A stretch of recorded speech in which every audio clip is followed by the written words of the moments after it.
এবার আসলে ডিটিজিতে আমরা আসলে দুটো বুথ নিয়ে আসছি, RH কর্পোরেশনের এবং সাস এন্টারপ্রাইজ। দুটো বুথের একটা আমরা এখন হল 6 থেকে কথা বলছি এবং হল 1A-তে আছে একটা।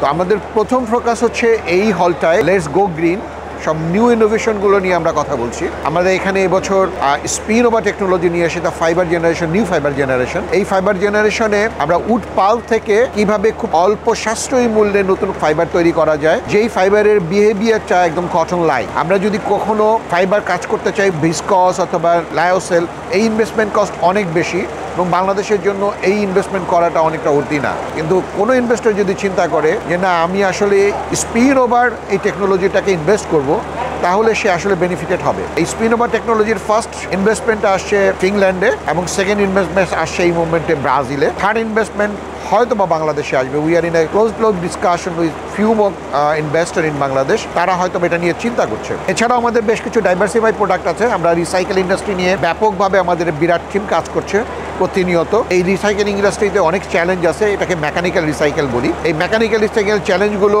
যেটা হচ্ছে অ্যাজ ইট ইজ ভার্জিন কটনের মতন গার্মেন্টস পাওয়া যায় না, but we are trying to make the maximum level. কি এটা থেকে অ্যাচিভ করা সম্ভব সেটা নিয়ে আমাদের এই টিম পুরোপুরি কাজ করছে, ক্লোজলি ইন্ডাস্ট্রির সাথে কাজ করছে। আমরা শুধু মেশিনারি দিচ্ছি না, মেশিনারির সাথে সাথে এই টোটাল সলিউশনটা দিয়েছি। আমরা কিছু গার্মেন্টস তৈরি করেছি রিসাইকেল ফাইবার ফ্রম ফ্রান্স। সেই ফাইবারটাকে নিয়ে এসে বাংলাদেশে স্পিনিং করেছি এবং সেইখান থেকে আলটিমেটলি ডাইং করেছি। ইকো ফ্রেন্ডলি ডায়াস্টাফ, C2C ডায়াস্টাফ দিয়ে আমরা ডাইং করেছি এবং আমরা দেখিয়েছি যে এখানেও অনেক ভালো কিছু করা সম্ভব। এবং আমাদের পার্টনার ছিল DBL, আমাদের ডাইং এবং গার্মেন্টস পার্টনার ছিল ফখরুদ্দিন। এখানে আপনারা দেখতে পাবেন যে হ্যান্ডফিল থেকে শুরু করে সব কিছুই আছে, বাট কিছু সেটব্যাকস আছে।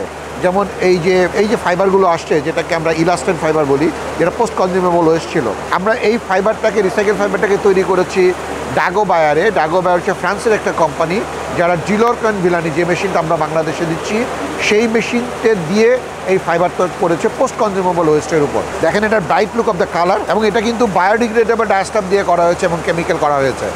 অর্থাৎ এই গার্মেন্টসটা যখন কেউ ইউজ করবে, সে অবশ্যই ক্যাম্পেইন করে বলতে পারবে যে আমরা নেচারকে সেভ করছি, কার্বন ইমিশনকে সেভ করছি।